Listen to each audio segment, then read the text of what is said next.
넷째 날 빌립과 나다나엘. 네, 예수님께서 메시아임을 증언한 사람들이 있는데 이 네 번째 날은 누구와 누구요?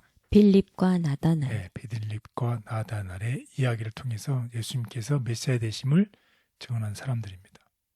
어떤 일들이 일어났나요? 여러분이 다 아시지만 이제 빌립이 예수를 만난 다음에 이제 증언을 하게 되고 거기에 대해서 나다나엘이 반응을 하게 되는 것이죠. 근데 나다나엘의 반응이 별로 안 좋아요.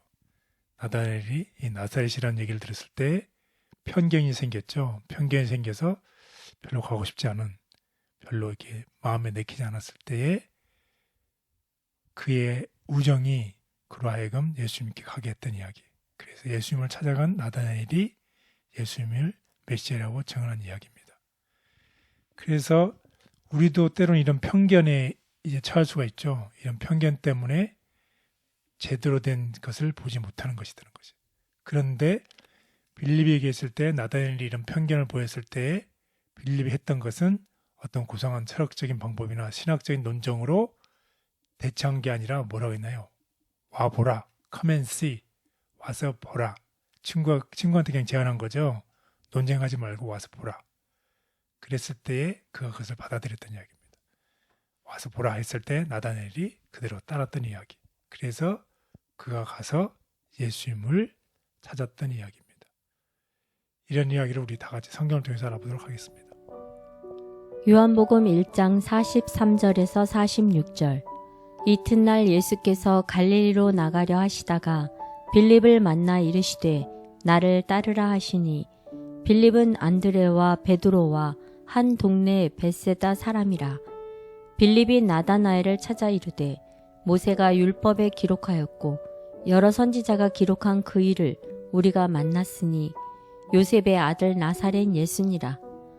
나다나엘이 이르되 나사렛에서 무슨 선한 것이 날 수 있느냐. 빌립이 이르되 와서 보라 하니라. 네, 그렇습니다. 이 친구가 같이 가자 그랬을 때에 어땠을까요? 이 나다나엘의 마음속에는 이 편견이 있어서 안 갈 수도 있었잖아요. 네.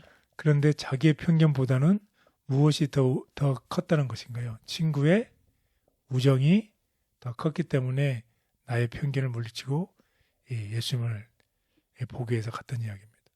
이 이야기를 통해서 우리가 친구랑 사귈 때 우리가 어떤 친구가 돼야 되는걸 잘 알 수 있죠. 네. 우리가 빌립처럼 정말 나다나엘에게 진실된 친구의 우정을 계속 보여줬기 때문에 나다나엘에게 얘기를 했을 때 나다나엘이 자기의 편견을 물리치고 친구의 우정을 생각해서 예수님께 갔던 이야기. 그래서 빌립은 나다나엘에 대해서 논쟁할 마음이 없었어요. 뭐라고 했다고요? 와서 보라. 가보자. 와서 보라. 이렇게 얘기를 했다는 것입니다. 그래서 예수님을 따른 세 번째 제자는 직접 예수님께 부름을 받은 빌립이었습니다. 안드레와 마찬가지로 빌립도 다른 사람을 예수께 인도한다고 느꼈는데 누구를 인도했나요?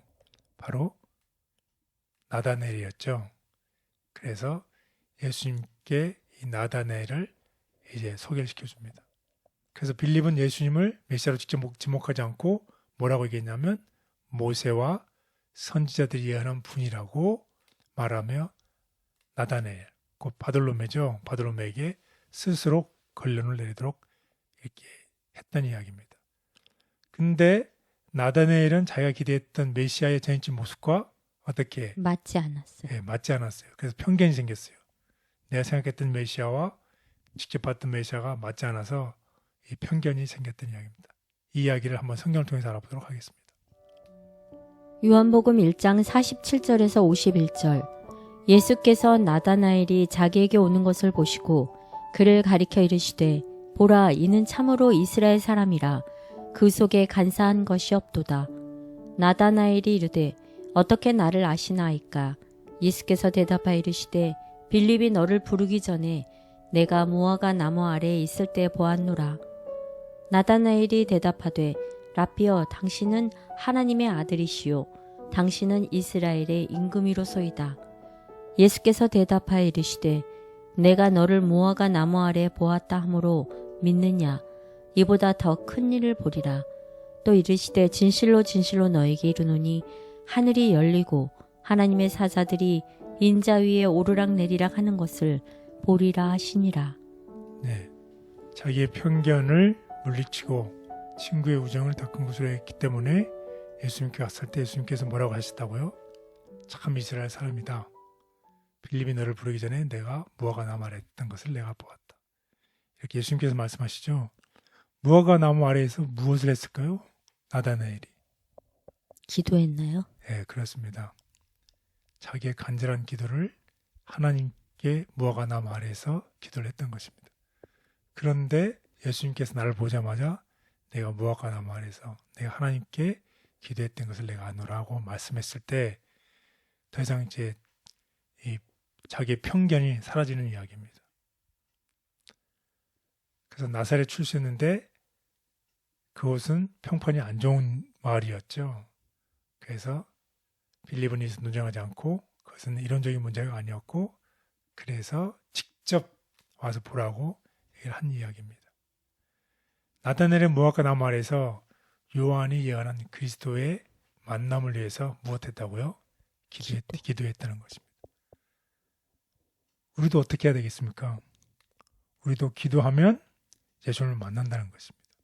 그러니까 우리의 삶 속에서 이 나다나엘처럼 이 예수님과의 만남을 위해서 기도하는 우리 모두가 되길 바랍니다. 그러면 설령 우리의 마음속에 편견이 있다 하더라도 결국 우리의 기도를 들으신 예수님을 우리가 만날 수 있다는 귀한 교훈이 있습니다. 예수님께서 뭐라고 했다고요?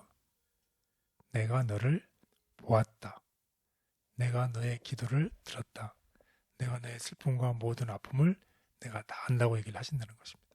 그때에 나다나엘에 있던 모든 편견과 모든 의심이 사라지는 이야기입니다. 따라서 우리는 어떻게 해야 된다고요? 우리는 기도해야 되겠습니다. 우리는 기도해야 한다. 나다나엘이 랍비들의 지도를 신뢰했더라면 그는 결코 예수님을 발견하지 못했을 것이다. 그가 제자가 된 것은 스스로 보고 판단했기 때문이다. 오늘날 선입견을 가지고 선으로서 물러서는 많은 사람의 경우도 그러하다.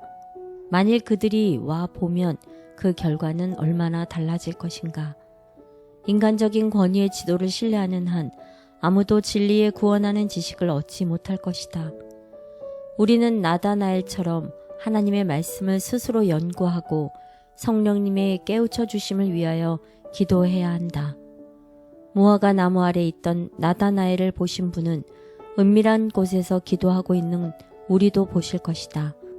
빛의 세계에서 내려온 천사들은 겸손하게 하늘의 지도를 구하는 자들 가까이에 있다. 나다나엘은 빌립의 소개에 거부감을 가졌지만 빌립의 초대를 따라 예수를 직접 만남으로 그분이 자신을 아시는 왕이시며 하나님의 아들이시라고 고백하였다. 불신자가 성실한 교사로. 어린아이 같은 나다나엘의 믿음은 빌립의 불신과는 좋은 대조가 되었다.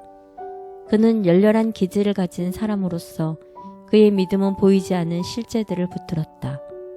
그러나 빌립은 그리스도의 학교에서 배우는 학생이었으며 하늘의 교사 그리스도는 빌립의 불신과 우둔함을 인내하셨다. 성령이 제자들에게 임했을 때 빌립은 하늘의 명령을 쫓아 교사가 되었다. 그는 자기가 말하는 것에 대해 알았고 듣는 자들에게 자각을 주는 확신을 가지고 가르쳤다. 빌립처럼 믿음을 줄 수 있는 사람과 교회가 되기를 기도합니다. 저에게 함께 하시고 교회에 함께 하셔서 누구에게든지 와서 보라 라고 권할 수 있는 행복하고 아름다운 그리스도인과 교회가 될 수 있도록 능력과 사랑을 주시옵소서. 예수님의 이름으로 기도드렸습니다. 아멘.